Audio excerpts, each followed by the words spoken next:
28 March 2026 தவக்காலத்தின் 5ஆம் வார சனி நற்செய்தி வாசகம். யோவான் எழுதிய தூய நற்செய்தியிலிருந்து வாசகம். ஆண்டவரை மாட்சி உமக்கு. அதிகாரம் 11, இறை வசனங்கள் 45 57 முடிய. அக்காலத்தில் மரியாவிடம் வந்திருந்த யூதர் பலர் இயேசு செய்ததை கண்டு அவரை நம்பினர். ஆனால் அவர்களுள் சிலர் பரிசேயிடம் சென்று இயேசு செய்ததை தெரிவித்தனர். தலைமை குருக்களும் பரிசேயரும் தலைமை சங்கத்தை கூட்டி, இந்த ஆள் பல அரும் அடையாளங்களை செய்து கொண்டிருக்கிறானே, என்ன செய்யலாம்? இவனை எப்படியே விட்டுவிட்டால் அனைவரும் இவனிடம் நம்பிக்கை கொள்வர். அப்பொழுது ரோமையர் வந்து நம் தூய இடத்தையும் நம் இனத்தையும் அழித்து விடுவார்களே என்று பேசிக்கொண்டனர். கயபா என்பொருள் அவர்கள் ஒருவர். அவர் அவ்வாண்டின் தலைமை குருவாய் இருந்தார். அவர் அவர்களிடம், உங்களுக்கு ஒன்றும் தெரியவில்லை. இனம் முழுவதும் அழிந்து போவதை விட ஒரு மனிதன் மட்டும் மக்களுக்காக இருப்பது நல்லது என்பதை நீங்கள் உணரவில்லையா என்று சொன்னார். இதை அவர் தாமாக சொல்லவில்லை. அவர் அவ்வாண்டின் தலைமை குருவாய் இருந்ததால் இயேசு தம் இனத்திற்காக மட்டுமின்றி சிதறி வாழ்ந்த கடவுளின் பிள்ளைகளை ஒன்றாய் சேர்க்கும் நோக்குடன் அவர்களுக்காகவும் இறக்கப் போகிறார் என்று இறைவாக்காக சொன்னார். ஆகவே அன்றிலிருந்து அவர்கள் இயேசுவை கொன்றுவிட திட்டம் தீட்டினார்கள். அது முதல் இயேசு யூதரிடையே வெளிப்படையாக நடமாடவில்லை. அவர் அவ்விடத்தில் நின்று அகன்று பாலைநிலத்திற்கு அருகிலுள்ள பகுதிக்கு போனார். அங்கே எப்ராயிம் என்னும் ஊரில் தம் சீடருடன் தங்கி இருந்தார். யூதர்களுடைய பாஸ்க விழா அண்மையில் நிகழவிருந்தது. விழாவிற்கு முன் தங்கள் தூய்மை சடங்குகளை நிறைவேற்ற பல நாட்டு புறங்களிலிருந்து எருசலேமுக்கு சென்றனர். அங்கே அவர்கள் இயேசுவை தேடினார்கள். அவர் திருவிழாவுக்கு வரவே மாட்டாரா என நீங்கள் என்ன நினைக்கிறீர்கள் என்று கோவிலில் நின்று கொண்டிருந்தவர்கள் தங்களிடையே பேசிக்கொண்டார்கள். ஏனெனில் தலைமை குருக்களும் பரிசேயர்களும் இயேசுவை பிடிக்க எண்ணி அவர் இருக்கும் இடம் யாருக்காவது தெரிந்தால் தங்களிடம் வந்து அறிவிக்க வேண்டும் என்று கட்டளையிட்டிருந்தார்கள். ஆண்டவரின் அருள்வாக்கும். கிறிஸ்துவை உமக்கு புகழ். இயேசுவில் பிரியமான சகோதர சகோதரிகளை, தவக்காலத்தினுடைய இறுதி காலகட்டம் இருக்கின்ற நமக்கு இன்று 5ஆம் வாரத்தினுடைய இறுதி நாளை இறைவன் ஒவ்வொருவரை நிறைவாக ஆசிர்வதிக்கும்படியாக நாளை தினத்தில் நாம் புனித வாரத்தை தொடங்க இருக்கின்றாக. இந்த ஒரு நேரத்தில் இறைவனுடைய அருள் தூயனுடைய வல்லமையினால் நாம் தயாரித்து இறை ஆசிரை புனித வாரத்தில் பெறுவோம். இன்றைய நாளை நாம் நினைவு கூறுகின்ற புனிதரான திருத்தந்தை 3ஆம் சிக்ஸ்டஸ். இவருடைய நினைவு நாளை நாம் கொண்டாடுகின்றோம். இவர் ரோமையில் பிறந்தவர். அகுஸ்தினாருக்கு நெருங்கிய நண்பராக துறவற தன்மையுடன் இறை மக்களிடையே மதிப்புக்குரியவராய் வாழ்ந்தவர். 1ஆம் செலஸ்டின் அறிவுக்கு பின் அனைவராலும் திருத்தந்தையராக உயர்த்தப்பட்டார். இவர் இயல்பாகவே அமைதியானவர், கடுமையான மனம், செம்மையான நீதிபதி தன்மையும் கொண்டவர். அவருடைய காலத்தில் திருச்சபைக்கு 2 முக்கியமான தப்பறை கொள்கைகளை அச்சுறுத்தலாக இருந்தது. அதுதான் நோஸ்தெரியனிசம் மற்றும் பெலேஜினிசம். இதை இவர் பொறுமையுடன் அமைதியுடன் இந்த பிரச்சனைகளை எதிர்த்தார். பலர் அவர் கேலி செய்தாலும் அவர் நடைமுறைப்படுத்த தவறுவதில்லை.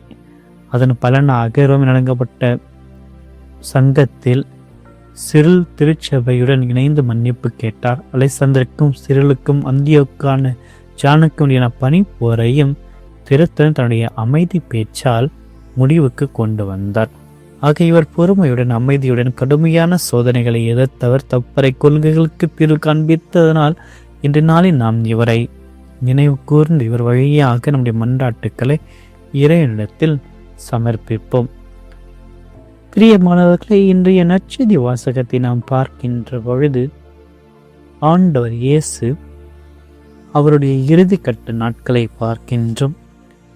இன்றைய நற்செய்தி முக்கிய செய்தியாக பலருக்காக ஒருவது இறப்பது என்ற ஒரு வார்த்தையை கயபா குறிப்பிடுவதை நாம் வாசிக்க கேட்டோம். இந்த பிரிவு ஒரு யோசிப்பதற்கும் வாழ்வில் செயல்படுத்துவதற்கு நமக்கு ஒரு உதாரணமாக இருக்கிறது. தவக்காலத்தில் வலி, துயரம் மற்றும் தாழ்வு போன்ற இப்பேற்பட்ட வழிகளின் மூலமாக நம்முடைய ஆன்மாக்களை நாம் தூய்மைப்படுத்துகின்றோம். இதே போலதான் கிறிஸ்து பலருக்காக தன்னைத்தானே நறுக்கி மக்களை மீட்கும் வழியை அவர் ஏற்படுத்தினார். அவர் மேற்கொண்ட அவர் அனுபவித்த வலி, துன்பம், மரியாதை நம்மை எப்பொழுதுமே கடவுளுடைய உறவில் அதிகரிக்க செய்கிறது. ஆக நாம் வலி தாங்குகின்ற ஒரு நபராக தன்னுடைய வாழ்நாளில் ஆண்டவருக்கு எதிராக அதிகாரம் இருந்தது. யூதர்கள் இருந்தார்கள், அவரை அவமானப்படுத்தினார்கள். இருந்த போதிலும் அவற்றையெல்லாம் ஒரு வழியாக அவர் கருதாமல் அந்த சோதனையிலும் வென்று நமக்கு விடுதலையும் மீட்பையும் நன்மையும் தந்தவர்தான் ஆண்டவர். நம்முடைய வாழ்க்கையில் நாம் சந்திக்கின்ற சிக்கல்கள், தனிமை, மறுபிறப்பு கோரிக்கைகள் போன்றவை நம்முடைய ஆன்மாவை வலுவாக்குகின்ற வாய்ப்புகளாக நாம் மாற்ற வேண்டும். வலியை தோல்வியாக பார்க்காமல் ஆண்டோடைய வழியாக நாம் பார்க்கின்ற பொழுது நம்மால் வெற்றி பெற முடியும்.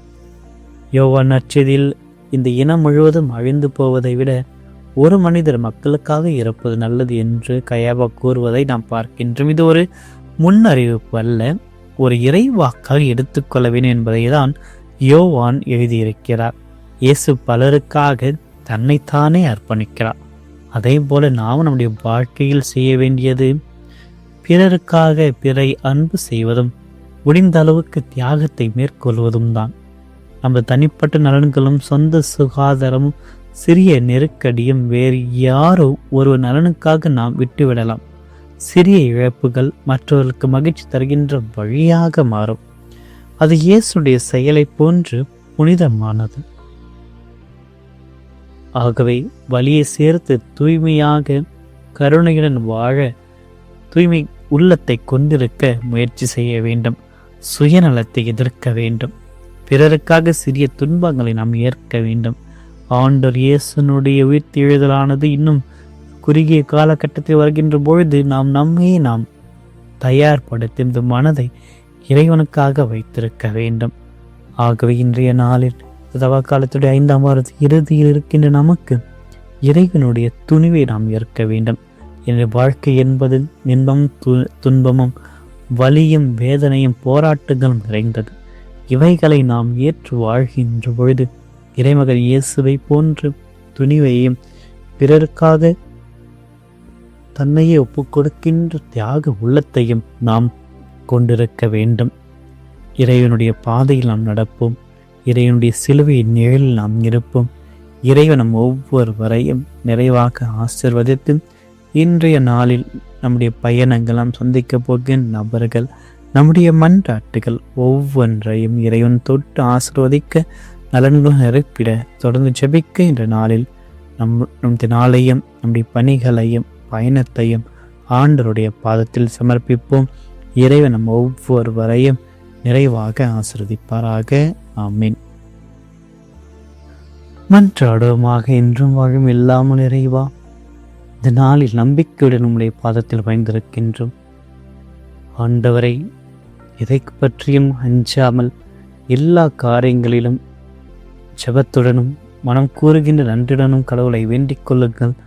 அப்பொழுது மகிழ்ச்சி கால்கின்ற இறைவன் உங்களுடைய மனதை பாதுகாப்பு என்று கூறிய பவுலடியாருடைய வார்த்தைக்கு வழியாக இந்த நாளை நாங்கள் தொடங்குகின்ற பொழுதும் எங்களுடைய சுயநலத்தை மறந்து பிறருக்காக வாழ்கின்ற மனதினை எங்களுக்கு தாரும். தூய சிக்ஸ்துடைய போல பொறுமையுடன் அமைதியுடன் சோதனைகளை கடந்து உங்களுடைய அருளில் நம்பிக்கையுடன் நாங்கள் நடந்திட எங்களுக்கு சக்தியை தாரும். ஆண்டவரை, எங்களுடைய இதயத்தை இன்று சுத்தமாக்க, எங்களுடைய எண்ணங்கள் செயல்கள் அனைத்தும் வார்த்தையினுடைய ஒரியால் வழிநடத்தப்பட எங்களோடு பயணித்து எங்களுக்கு எல்லா விதமான ஆசீர்வாதத்தை அளித்தரலாம். உங்களுக்கு தேவையானது என்ன என்பதை நான் அறிவேன், நீங்கள் கேட்டதை விட அதிகம் தருவேன் என்று கூறிய அன்பு இயேசுவே, இன்று நாங்கள் எதிர்கொள்கின்ற சிக்கல்கள், துன்பங்கள் மற்றும் சந்தேகங்களை சமாளிக்க உம்முடைய வலிமையையும் அருளையும் நாங்கள் நாடுகின்றோம். எங்களுடைய குடும்பங்களுக்காக, எங்களுடைய நண்பர்களுக்காக, நோயுற்ற அனைத்து நபர்களுக்காக உம்முடைய ஆசீர்வாதத்தை பெற இருக்கின்ற எங்களிடத்தில் ஜெபிக்க சொல்லிக்கின்ற ஒவ்வொரு பிள்ளைகளையும் உம்முடைய தூய ஆசீர்வாதங்களை அடைவதற்கான எல்லா வழியையும் திறந்து வையும்.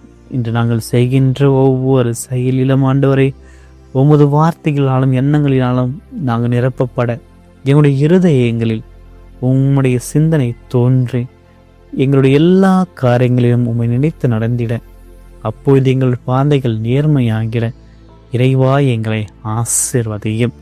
இன்றைய நாளில் எங்களுடைய மனதில் அமைதியையும் பொறுமையும் நிலைநாட்டும், எங்கள் குடும்பத்திற்கும் சமூகத்திற்கும் நன்மைகளை செய்கின்ற பல வழிகளை திறக்கப்படவும், எங்களுடைய நோக்கங்கள் உம்முடைய மகிமைக்கு ஏற்ப உருவாகவும், பலருக்காக நாங்கள் சிறிய துன்பங்களை தியாகங்களை ஏற்று மகிழ்ச்சியை அளிக்க எங்களுடன் பயணித்தருளும். ஆண்டவரை, இன்றைய நாளில் எங்களுடைய உள்ளத்தில் இருக்கின்ற பலவிதமான இக்கட்டான சூழ்நிலைகளை, வாஞ்சைகளை, கவலைகளை, கண்ணீர்களை இந்த பாதத்தில் வைக்கிறோம். எங்களுடைய கடன் தொல்லைகள், வறுமைகள், நோய்கள் இவைகளை நீக்கியருளும். எங்களுடைய தனிமையை போக்கியருளும். எங்களுடைய மன்றாட்டுக்கு செவி சாய்த்தருளும். எங்களுடைய பிள்ளைகளுடைய எதிர்காலத்திற்காக செபிக்கிறோம். எங்கள் இளைஞர்களுடைய எதிர்காலத்திற்காக செபிக்கிறோம். பிள்ளைகளுடைய படிப்பு தேர்வு எழுதுகின்ற பிள்ளைகளுக்கு, எழுதிய பிள்ளைகளுக்கு தேவையான நல்ல மதிப்பெண்கள், நல்ல ஒரு வெற்றியை நீர் அளித்தருளும். வேலை இல்லாமல் தேடுகின்ற பிள்ளைகளுக்கும், புதியதாக வேலை செய்ய போகின்ற பிள்ளைகளுக்கும் தேவையான அனைத்து அருட்கொடைகளையும் நிறைவாக தந்தருளும். அன்று எங்களுடைய பிள்ளைகள், எங்கள் வீட்டில் இருப்பவர்கள் வேலைக்கு சென்று வருகின்ற பொழுது தேவையான பாதுகாப்பை அவர்களுக்கு அளித்தருளும். இன்றும் உமது நிழலில் நாங்கள் அனைவரும் வாழ்ந்திட, உண்மையில் நம்பிக்கை வைத்திட, உம்மை அன்பு செய்ய, பிறரை அன்பு செய்ய தேவையான இருதயத்தை எங்களுக்கு தாரும். இந்த மன்றாட்டுக்களை எல்லாம் எங்கள் ஆண்டவராகிய கிறிஸ்து வழியாக மன்றாடுகிறோம். ஆமீன். எல்லாம் அல்ல இறைவன், தந்தை, மகன், தூய ஆவியார் ஒவ்வொருவரையும் நிறைவாக ஆசீர்வதிப்பாராக. ஆமீன்.